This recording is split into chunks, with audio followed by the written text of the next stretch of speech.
Гүрүжи, йогийн талаар хүмүүсийн өрөөсгөл хандлагыг хэрхэн өөрчлөх вэ? Үүнээс оргон зайлах аргагүй.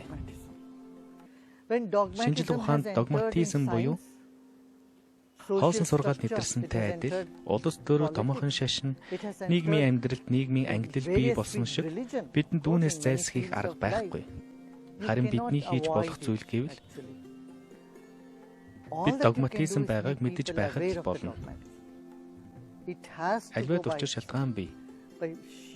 Тийм ч учраас учирхийллээс ангид нийгэм, өвчин шаналлгүй бий, тогтун тайван сэтгэл, сэтгэл хөдлөлөөс ангид оюун санаа, гэмтэл соггохгүй ой санамж, уйтгар гойногт үл автах оршихуй зэрэг хүмүүний амьдралд байвал зохимжтой үнэт зүйлс нөхцөл байдал болоод зогсохгүй, хүний хөгжлийг тодорхойлох чиг хандлага болоод байна.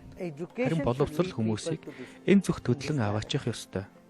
Боловсролын тогтолцооны аль нэг хэсэгт бид хүмүүс догма буюу өрөөсгөл хандлага зэргийг хэрхэн хүлээж авч байх талаар зааж сургаж байвал зохилтой.